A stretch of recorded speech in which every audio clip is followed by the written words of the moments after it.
एक राजा की लड़की की विवाह साधु से हो गया। साधु बुढ़ा था, लेकिन वह राजकुमारी पूरे मन से सेवा करती अपने पति की।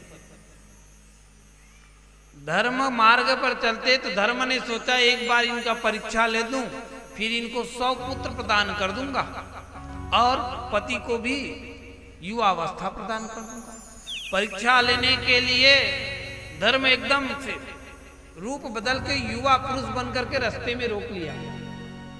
रास्ते में रोका और बोलने लगे, हे कुटिया में रहने वाली साध्वी,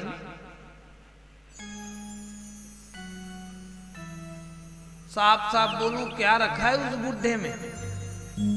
तुम मेरे से शादी कर लो। जीर्ण शीर्ण उनका शरीर है, पानी पीता है तो आधा गिर जाता है। डम डम डिगा डिगा मौसम भीगा भीगा, क्या रखा है उसमें? तो उन्होंने उनको श्राप दे दिया, जाओ तुम बैल हो जाओगे और तुम्हारा पैर क्षतिग्रस्त हो जाएगा, 3 पैर टूट जाएगा। शिव पुराण की कथा। अब श्राप तो दे दिया। जब श्राप मिला उनको तो धर्मराज ने अपना रूप बदला और बोले, मैं तो साक्षात धर्मराज हूं देवी, आपकी परीक्षा ले रहा था, आपने तो बड़े। तो बोले भैया मैं क्या करूं, आपकी परीक्षा ही ऐसा उटपुटान था, लेकिन मैं ऋषि की पत्नी, मैं भगवान का सेवा नहीं किया हूं, लेकिन अपने पति को ही भगवान मान के सेवा किया हूं। यतेव मेरा सतीत्व धर्म ये कहता है कि मेरी वाणी व्यर्थ नहीं जाएगी। तो धर्म ने कहा चलो ठीक है, आने वाले युग कलयुग में मेरा पैर तो टूटना लाजमी है। हाँ, मैं तुझे वरदान देता हूं, शिव पुराण में तुम्हारा वर्णन होगा। और हे धर्म के गर्व को खंडित करने वाली स्त्री, तुम्हारे पति जो है युवावस्था को प्राप्त हो जाएगा, तुम्हारी कीर्ति यश कीर्ति गाया जाएगा। ये वरदान दिया था धर्म ने, और इसको श्राप मिला था। उसी श्राप के चलते कलयुग ने इसके 3 पैर को तोड़ दिया। पवित्रता, स्वच्छता, साफ सुथरा और पवित्रता में अंतर है। साफ सुथरा और पवित्रता में अंतर है।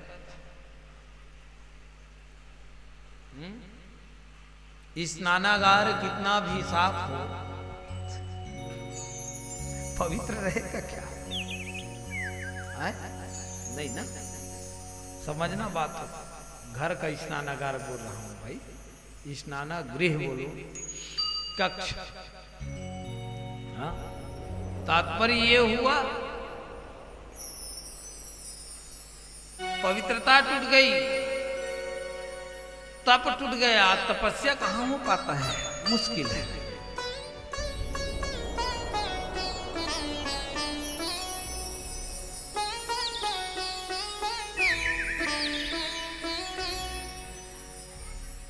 पवित्रता टूट गई। और एक बात बताऊं, 3 पैर उनका खंडित, फिर भी एक पैर में खड़ा है और पृथ्वी को धीरज बंधा रहा है। चोटिल धर्म है और पृथ्वी को कह रहा है कि तुम चिंता मत करो। क्यों रोती हो गौ माता? क्योंकि इसलिए रोती हो कि तुम्हारे ऊपर कृष्ण ने लीला करके चले गए। वो कहीं आता जाता नहीं, वो सदैव व्याप्त ही रहता है।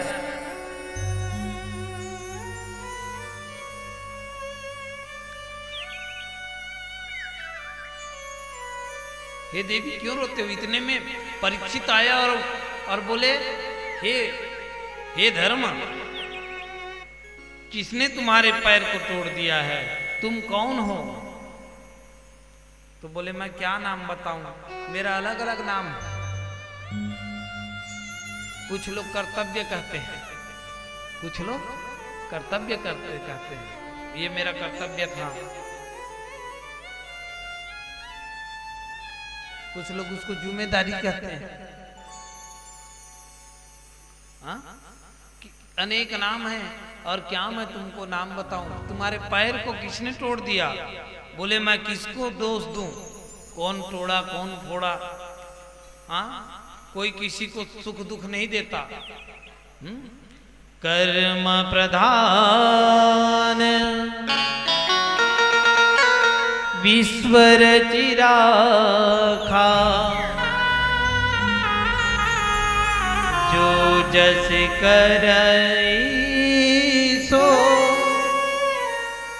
तस फल चाखा। अपने अपने कर्म से मनुष्य को फल प्राप्त होता है। अरे मैं आपको सुख दे दूं, बोले को न काहू सुख दुख कर दाता, निज कृत कर्मा भोगी सब भ्राता। अपने अपने कर्म को सबको भोगना पड़ता है, सबको भोगना पड़ता है। जो किए हो उनको भोगना पड़ेगा। रो के भोग, सो के भोग, जाग के भोग, लेकिन भोग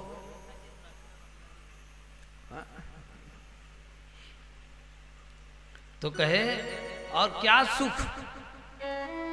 जो चीज हमें साबुन में, पंचगव्य साबुन में स्नान करने से मिलता है, वही सुख भैंसी को गदलदल में मिलता है। मालिक पत्नम मारत निकलना, ये निकल, मुरली सिंह वाली भैंसी निकल, लेकिन वो निकलती नहीं है। जो सुख आपको डल्लभ के गद्दा मिलता है, एक गरीब किसान को अपनी हरी फसल में मिल जाता है। हरी फसल देखता है बबूल के नीचे में, एक ढेला में सर रख करके नींद भर सो जाता है। 16 आना फसल है।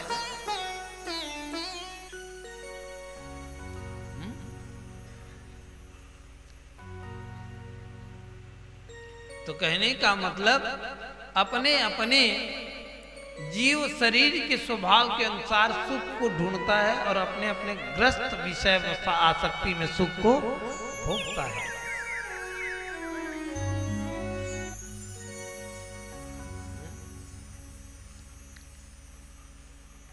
कहने का मतलब मुझे कोई सुख और दुख की अपेक्षा नहीं है। तो तुम्हारा पैर किसने तोड़ा ये बताओ? इतने ही पूछ रहे थे, इतने में काला कल उठा, काला कलर का कपड़ा पहने हुए, बड़ी बड़ी बाल वाले, हाथ में कुल्हाड़ी लेकर टंगली टंगिया टंगिया टंगिया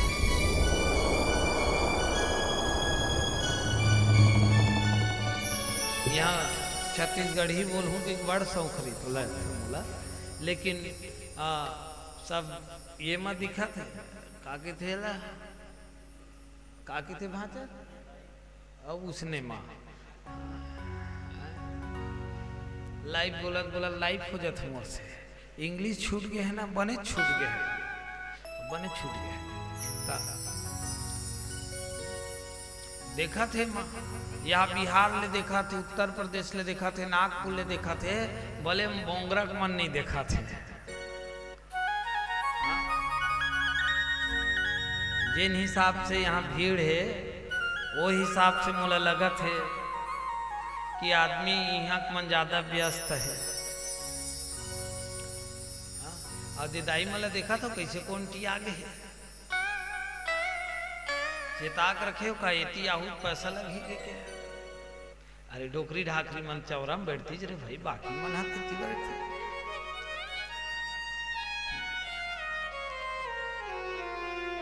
एक जन बाबूल के हम चप्पल ला निकाल के कथा सुन ले बाबू के तो चप्पल सुद्धा भाग गेले बता।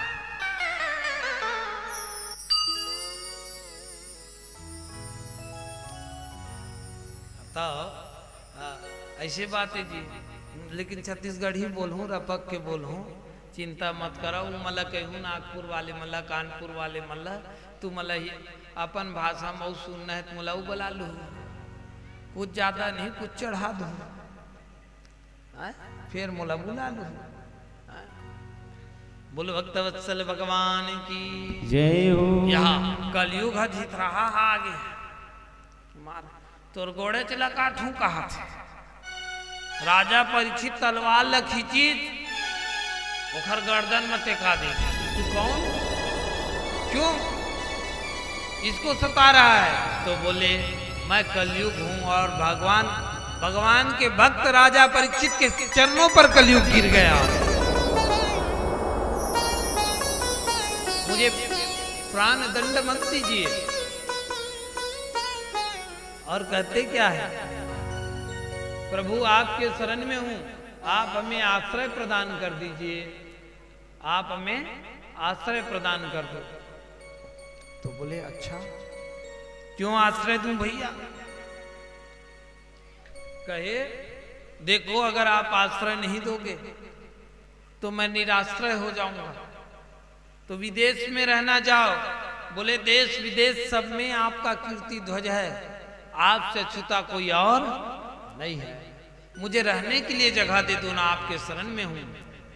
तो इनके पूर्वजों ने कहा था जो शरण में आ जाए वो पापी क्यों ना हो उसको अभय दान दे देना। तो उन्होंने कहा चलो ठीक है, एक काम करो, 3 स्थान में तुझे प्रदान कर देता हूं। धूत पानम स्त्री सुनः यत्र धर्मा चतुर्विधा,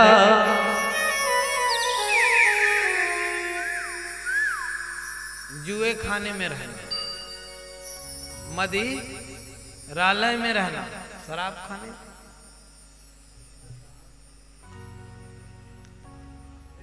वेश्यालय में रहना। बोले एक आक और स्थान दे दो।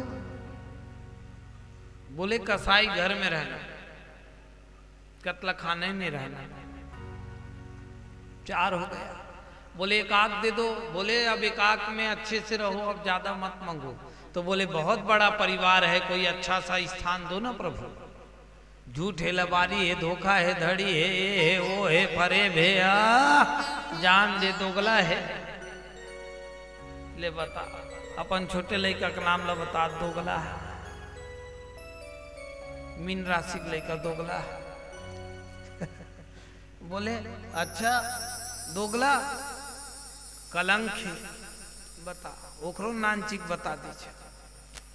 ईर्षा, बोले और बता दो। बोले ये परिवार को मत बताओ, जाओ सोने में रहना। किसमें रहना? सोने में। अब सोना में भगवान रही तो तुम्हारे कान में लटक के नहीं आती है,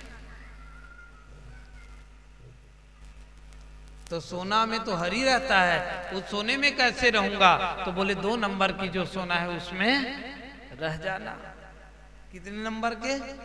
2 नंबर के पाप से कमाया हुआ धन में तुम वास करना। अब देखो भैया बड़ी सुंदर बात बता रहा हूं, लेकिन भारत में पाप का सोना कहां रहता है? क्यों नहीं रहता है?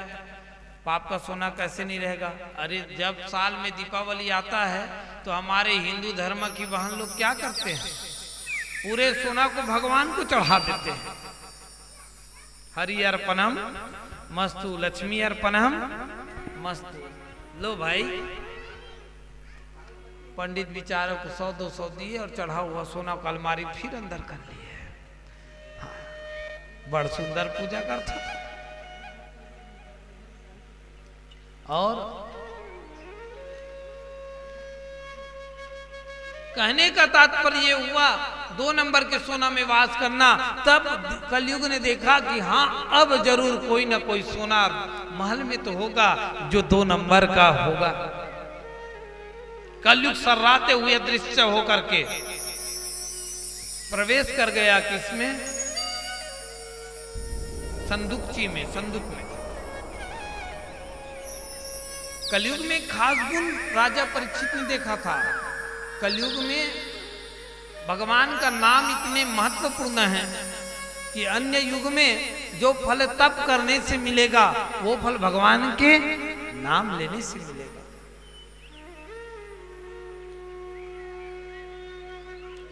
इसलिए बार बार कहता हूं भगवान का नाम लिया करो, स्मरण किया करो। अब इतने बड़े गांव हैं, गांव के कुछ माताएं और कुछ भाई कथा सुन रहे हैं। कौन प्रतिदिन 108 नाम लेता है भगवान का?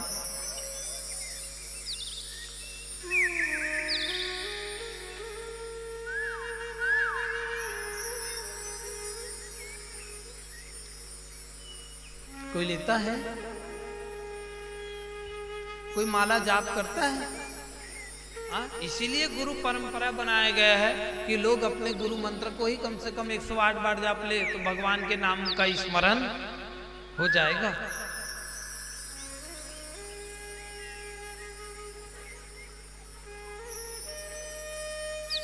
प्रतिदिन अपने इष्ट का नाम, गुरु मंत्र, और गुरु मंत्र से हो सके तो पहले श्री गणेशाय नमः मंत्र का जाप करना चाहिए। भगवान ने कितनी कृपा की आप लोगों के ऊपर में कि ये हाथ पैर नाक कान बना के भेजा है। खरीद के लाए हो का वो?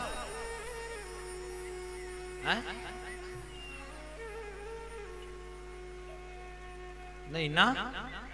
तो भगवान का नाम लेने में कैसी शंका? कलयुग में एक गुण है, भगवान के जितने नाम लोगे उतना ज्यादा आपको फल चकाचक प्राप्त होगा। तो भैया गठबंधन कर लो आज से अपने दिमाग में कि प्रतिदिन भगवान का नाम मैं लूंगा। भगवान के नाम जपने से कल्याण हो जाता है। अच्छा बात है। कहीं मैं सुना हूं, बता रहे थे साहू जी हमें कि इनके बाद डायरेक्टर रामायण होने वाला है ये गांव में। बहुत अच्छी बात है, सुनकर प्रसन्नता हुई। लेकिन रामायण सुने और मन में राम को रमाए नहीं, किस काम का? राम का नाम इतना पवित्र है, कृष्ण का नाम इतना पवित्र है, हनुमंत का नाम इतना पवित्र है कि उनके नाम जपने से कलयुग में फल मिलता है। कलयुग में फल मिलता है।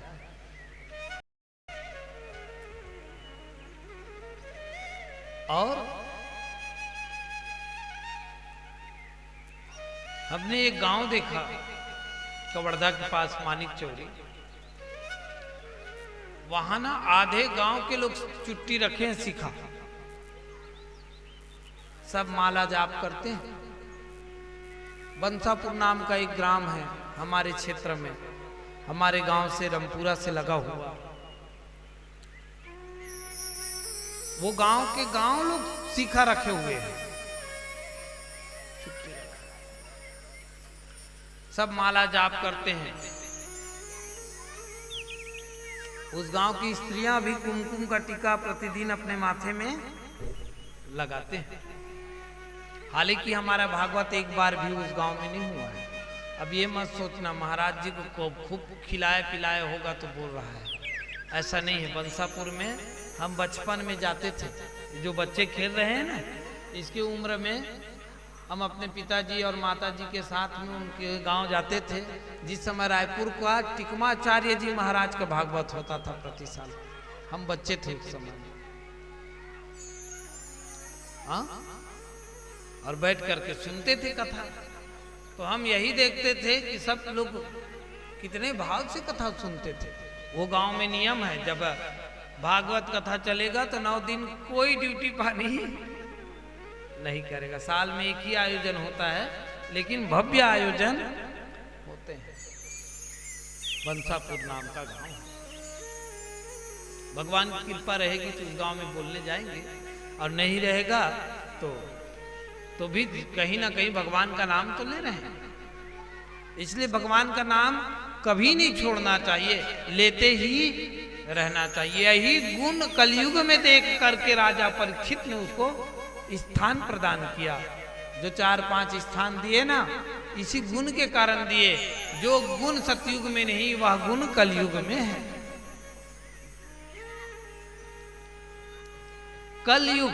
कलयुग और सुख युग भी यही है। सुख युग त्रेता के बारे में पढ़ते हो, सतयुग के बारे में पढ़ते हो, द्वापर के बारे में पढ़ते हो, तो पढ़े हो क्या? बटन दबाया और पंखा चालू हो गया, लाइन 15 मिनट के लिए गोल हो गया, ऐसे पढ़े हो। लेकिन यहाँ एक्टिवा है, लेजर है, लाइन है, बिजली है, एसी है, या चुंदी सुखो एक मशीन है।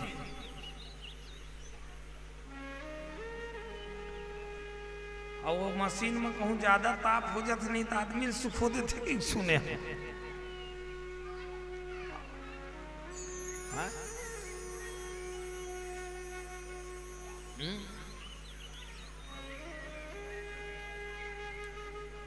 क्या बोलते हैं उस मशीन को? हाँ, यह कचरा उठाए की मशीन। हाँ?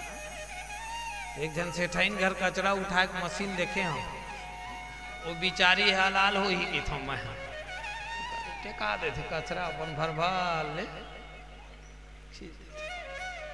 यह कलयुग है जी, कलयुग कलाने मशीन के युग देखा था।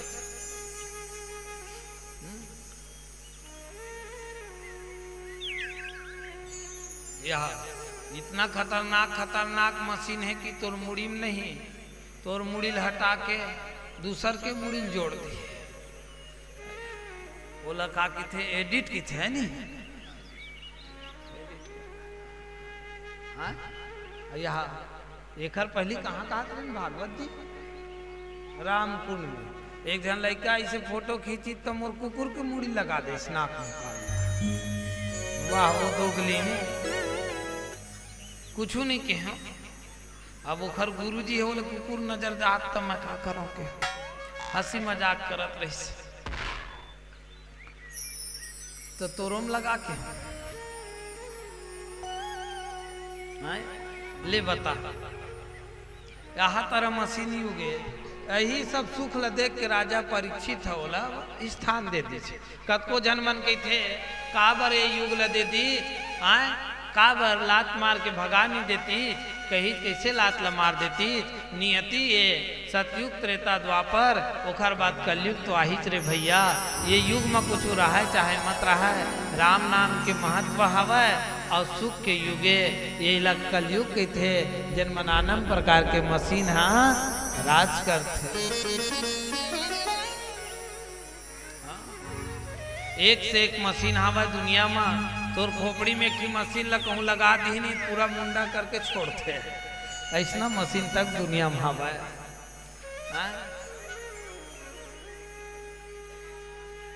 तो कलयुग है देखी तो राजा परीक्षित के ऊपर में कैसे असर करही। तो राजा परीक्षित घर गे रहा है, वो कही नौकर चाकर मल्ला ले तो पुरिया ला थोकन साफ कर देते। कलयुग आगे है गंगा जल छींच के पवित्र कर देते। तो एक ही पेटारल खोली चुमा गदा निकली, गदा ला देख के नौकर नहीं उठा सकी। तो राजा परीक्षित उठाई और कही ये गदा हमार भीम दादा के रे, ये गदा हमार भीम दादा के रे।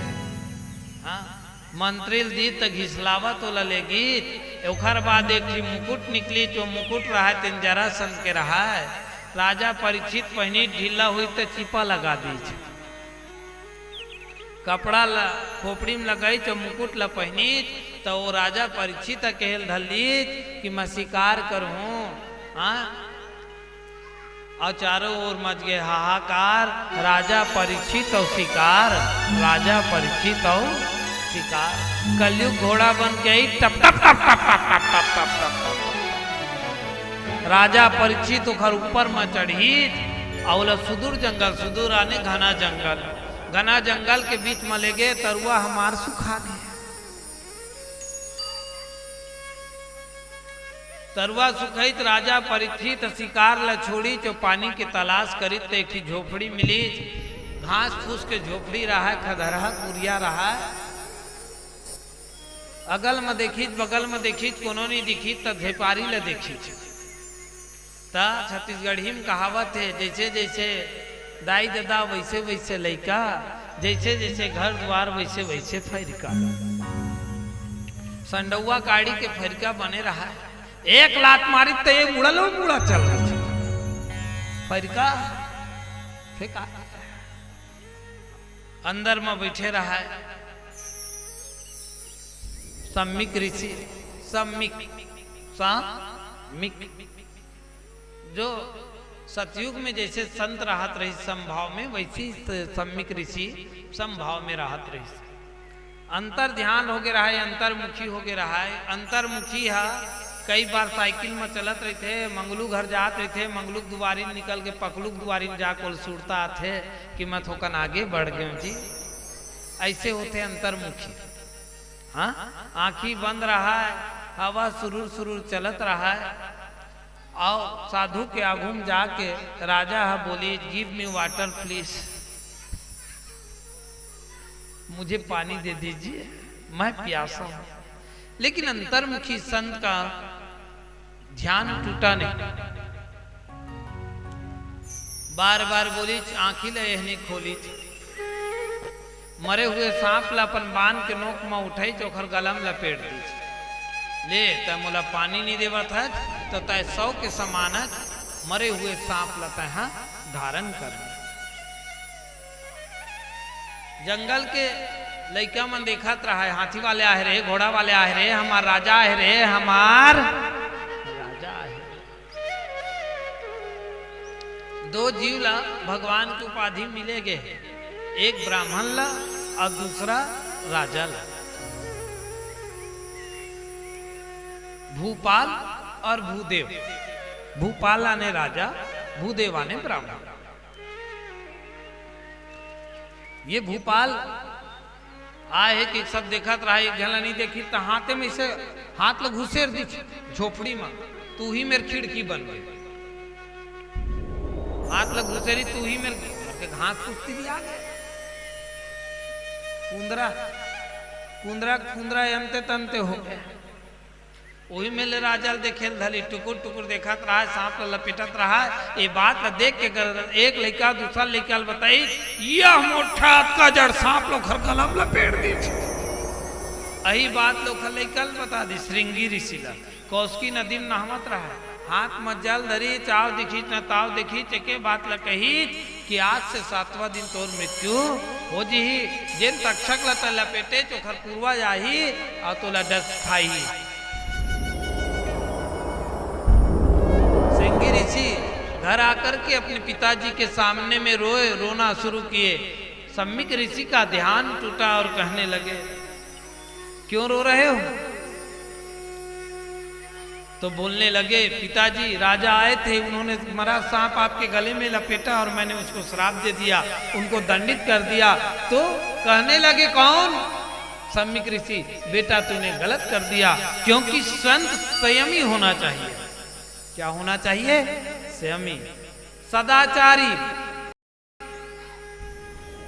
स्नेही, प्रेम करने वाला और सेवा भावी।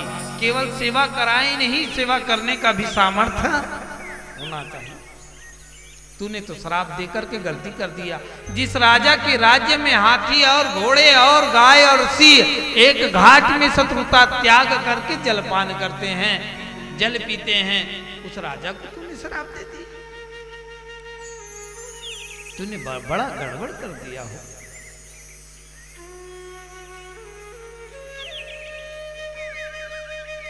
तो क्या करूं पिताजी? क्या श्राप का कोई काट? बोले, एक बार वाणी निकल जाए तो फिर लौट करके आता नहीं है। इसीलिए कहा जाता है, बोलो मगर तौल के, बोलो मगर तौल के। आजकल बड़े बड़े लोगों की वाणी में एक राजनेता ने कहा कि ये देश पुजारियों का नहीं है, ये देश पुजारियों का नहीं। भैया, ये देश पुजारियों का भी है और ये देश भिखारियों का भी है, यह देश राजाओं का है, ये देश आर्मी वाले का है, ये देश हर उस व्यक्ति का है जो इस देश के कंकड़ से प्रेम करता है। हा? क्या पंडित सुंदरलाल शर्मा का पिताजी पुजारी नहीं था? चंद्रशेखर आजाद का पिताजी क्या पुजारी नहीं था? क्या महात्मा गांधी की मां पूजा नहीं करती थी? इसीलिए कहा जाता है कि लोगों को बड़े सोच समझ के बोलना चाहिए। और कोई पुजारी ने शराब दे दिया होगा, बेचारा अब संसद सभा में नहीं बैठ पा रहा है। मुझे भी यकीन हो गया पूरे पप्पू है। बोलना तो नहीं चाहिए, भागवत के मंच में क्यों बोले? हमें राजनीति से क्या करना? ना हम कांग्रेस दल के हैं, ना हम बीजेपी दल के हैं, हम तो भैया तुलसी दल के हैं और दक्षिणा दल के हैं। चकाचक जहां मिलेगा वहां हम चकाचक सुना देते। प्रेम भगवान से करते हैं, लेकिन एक ब्राह्मण को अगर ब्राह्मण भी बोल दोगे ना, दुख लगेगा। हाँ? एक पटेल को अगर मरार मरार बोल दोगे तो दुख लगेगा? नहीं लगेगा। तो एक पुजारी को सीधा सीधा आप बोल दोगे हाँ कि ये देश तुम्हारा नहीं है, पुजारियों का नहीं है। हर बेटा पुजारी है क्योंकि वो अपनी माँ की पूजा करता है। हर बेटा पुजारी है क्योंकि वो अपने बाप का पूजा करता है। हा? ये देखो, ये लोग संगीत के पुजारी हैं, गायन के पुजारी हैं। पुजारी शब्द केवल कोई जातिवाचक सूचक शब्द नहीं है, संज्ञावाचक शब्द है पुजारी, संज्ञावाचक शब्द। अब बेचारे को नाउन प्रोनाउन पढ़ना पड़ेगा। हाँ? इसलिए वक्ता कोई भी हो और मनुष्य कोई भी हो, ये वाणी बहुत बड़ी चीज है। महाभारत युद्ध हो गया था वाणी के चलते। वाणी के चलते श्राप लग गया किसको? राजा परीक्षित। केवल वाणी ही तो है। तो देखो, राजा परीक्षित जब गर्भ में थे तो भगवान श्री कृष्ण स्वयं थे, तो गर्भ में जाकर भगवान ने रक्षा किया। तो अभी श्राप लगा है, श्राप रूपी बाण लगा है, तो इस बाण से कौन रक्षा करेगा? साक्षात भागवत ही तो रक्षा करेगा। सम्मिक ने गौरमुख नाम का अपने चेला को बुलाया, गौरमुख नाम के चेला को बुलाया।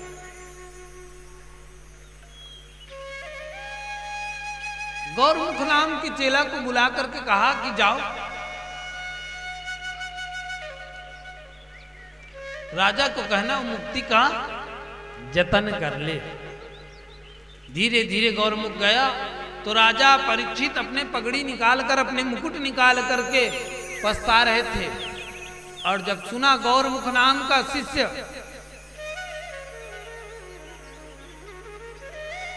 गौरमुख नाम का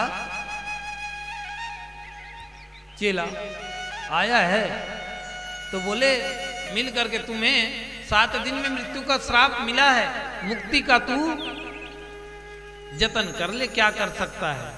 तो बोले आपके गुरु भाई ने गलत श्राप दिया मुझे। क्या कहा होगा? ऐसा श्राप नहीं देना था, ऐसा बोला होगा? नहीं। राजा परीक्षित ने कहा, राजा होकर के अगर कोई संत का अपमान करता है तो उसको 7 दिन नहीं, उसको तो 7 सेकंड जीने का भी अधिकार नहीं है। हाँ, मैं पापी हूं, एक्सेप्ट किया। उसी समय वो पाप धुल गया था। जिस समय वो पश्चाताप किया पूरे मन से कि हाँ मैं पाप कर डाला हूं, मुझे तो तुरंत श्राप देना था कि तुम्हारा शरीर नष्ट हो जाए, ये तो 7 दिन का समय दे दिया। कितना कृपामय है। छोटा मोटा राजा होती तो तलवार लेके दौड़ जाता, अरे फकीर, अरे ओ ब्राह्मण तू मुझे, अरे ओ साधु तू मुझे श्राप देता है, मैं मरूंगा तो मरूंगा, तुझे मार के मरूंगा, ऐसा नहीं कहता। लेकिन वाह, तुरंत ईरावती को बुलाए, अपने पत्नी को जन्मजय को राज सिंहासन में बैठाओ, राज अभिषेक करा दो। और ईरावती, गर्व की बात है, बोले 7 दिन पहले मैं मर नहीं सकता। कब कौन मर जाए कोई पता है? हा?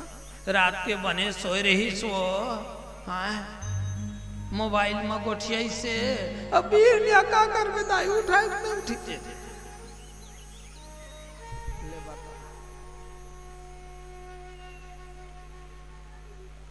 हाँ? क्षण भंगुर है जीवन की कली, कल प्रातः काल खिली न खिली। कोई गारंटी नहीं है, इसलिए अच्छा कर्म कर लो।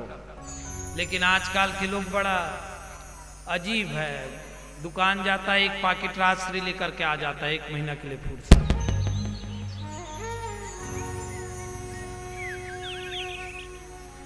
अब सोचो, लेकिन राजा परीक्षित ने कहा कि मैं 7 दिन तक के मर नहीं सकता, क्योंकि एक संत की वाणी पानी नहीं है, व्यर्थ जाने वाला नहीं है। तुम सौभाग्यशाली हो।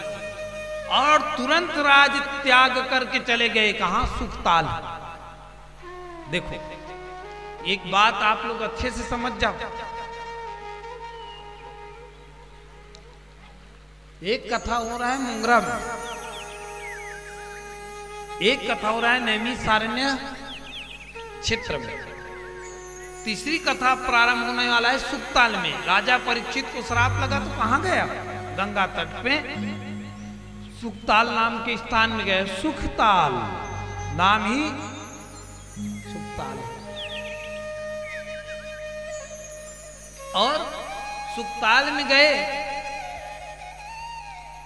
जब राजा परीक्षित को लगा है श्राप, तो चारों ओर मच गया है हाहाकार।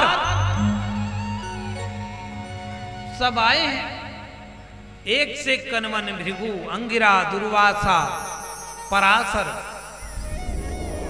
वेदव्यास, वशिष्ठ, विश्वामित्र, एक से एक संत आए हैं।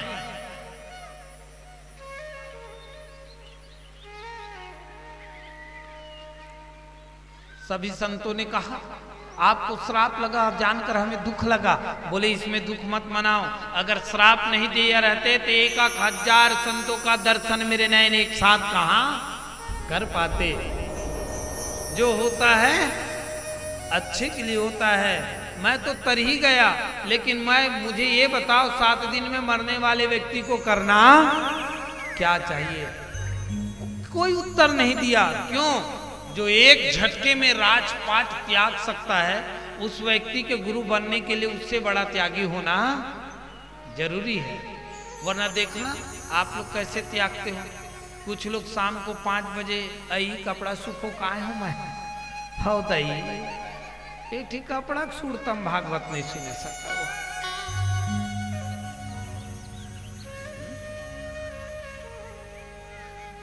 इन्हें अपने राज त्याग दिया, पत्नी त्याग दिए, बच्चे को राजपाट सौंप दिए, यहाँ तक के काजू किशमिश चाहते तो बोरा बोरा भर के ले आते, परंतु कुछ भी लेकर के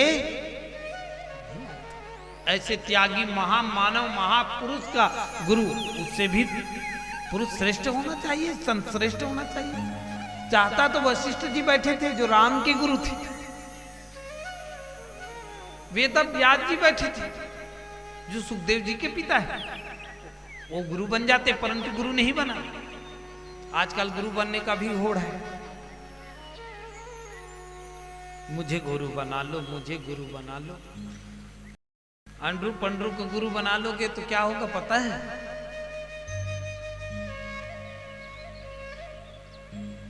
मरबे तोर बरसी माही दान लेके बर बीच में आए चाहे। गुरु खुद त्रिकाल संध्या नहीं करता, गुरु खुद भगवान की भजन नहीं करता, गुरु खुद पूजन पाठ नहीं करता, तो क्या वो आपको पूजन पाठ और अपने पुण्य तत्व दे पाएगा? कोई शरीर गुरु नहीं होता, मंत्र ही गुरु होता है। शरीर धारक कई संत वहां बैठे, वहां ब्रह्म धारक संत का इंतजार था जो इनको तार सके। इतने में नारद जी गए कि इनके पास, सुखदेव जी के पास। सुखदेव जी के बोले चलो ना, परीक्षित को श्राप लगा है, कथा सुना के आ जाना। बोले मैं क्यों जाऊं, उन्होंने सांप लपेटा तो उसको श्राप लगा। श्राप देने वाले जाने और श्राप पाने वाले जाने, रमते राम को क्या करना। तो बोलने लगे अच्छा एक बात बताओ। बोले अच्छा, एक आदमी दोनों आंख से अंधा है, सामने खाई है, आप दुकानदार हो, पहाड़ी वाला दुकानदार, पहाड़ी वाला दुकानदार, और वो खाई से अंधा गिरने वाला है। आप कहोगे खाई जाने और वो अंधा जाने, तो दोष किसको लगेगा, पहाड़ को कि अंधे को कि वो दुकानदार को। बोलने लगे वो दुकानदार को लगा हाँ तो मैं चलूं, आप वही दुकानदार हो। सुखदेव जी कहे नहीं मैं भी चलता हूं ना, वेट यू प्लीज, इंतजार। धड़ाम धड़ाम लंबा अजान वह, बड़े भुजा वाले, घुटने के नीचे हाथ आते थे, ऐसी तन पर एक लिंगोटी है और धड़ाम धड़ाम चल रहा है, ना कोई चेला है ना कोई चाटी है, और चल रहे हैं। हाँ 10-20 नगर के बच्चे लोग जिस गांव जाते थे वहां के लोग कहते थे देखो देखो नागा बाबा आ गया है, तन पर लिंगोटी रमाए। वह जो है पहुंच गए। जब भगवान सुखदेव लिखते हैं व्यास जी, तत्रात भगवान व्यास पुत्रो यदृक्षया कामात्मनोनपेक्षा